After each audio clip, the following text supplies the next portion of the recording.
Good evening, how are you doing? Tonight I'm going to be talking about voting sweepstakes or voting contests and what you can do to increase your chances of winning. Companies tend to run voting sweepstakes because they want increased exposure of their products or services, basically word of mouth advertising.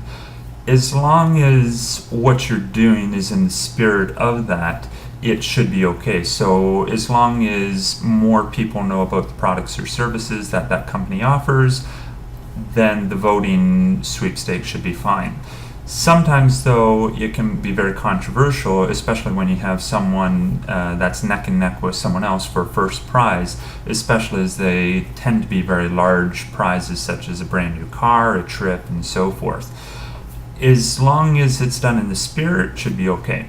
I'm going to address those things that you can do to increase your chances, and then also things that you should avoid because they might be deemed as cheating.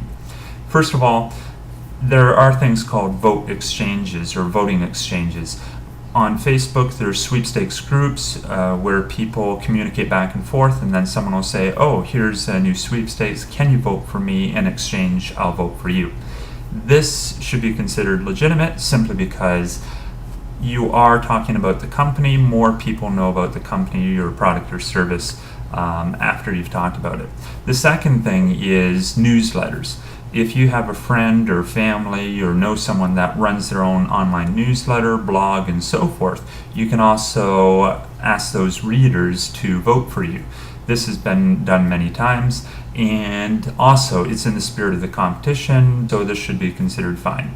Then finally, there's also something called referral-based votes, where you may offer your own newsletter or your own web page, and then when someone clicks on a link, you get a vote. As long as you're upfront with that, that should be considered legitimate as well.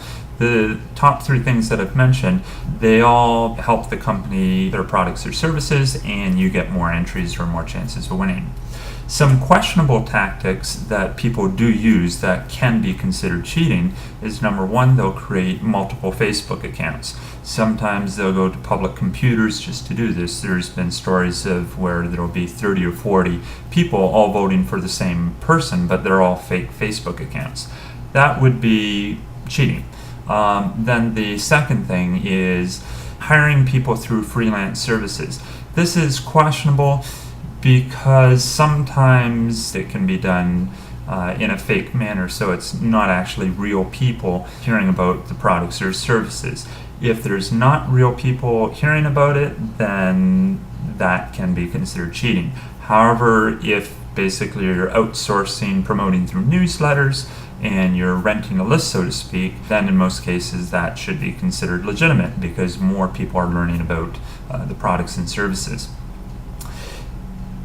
Sometimes, now one last thing that you can do to increase your chances of winning more is actually read the rules, because in many instances the company will actually say, well, we get final say, or we will judge the entries. So if there is something along those lines, read the criteria, because there's been many contests where it might say you have to wear a funny hat, or you have to hold a can of whatever in your hand, and many people automatically disqualify themselves simply because they don't follow the rules. If you do that, then obviously your chances of winning are that much greater. So to recap, number one, voting sweepstakes can be very controversial. So if you find yourself in the running for a major prize, be prepared to have people accuse you of cheating, but also be prepared to back up how you promoted yourself. Anyways, I hope that helps you, and have a great evening.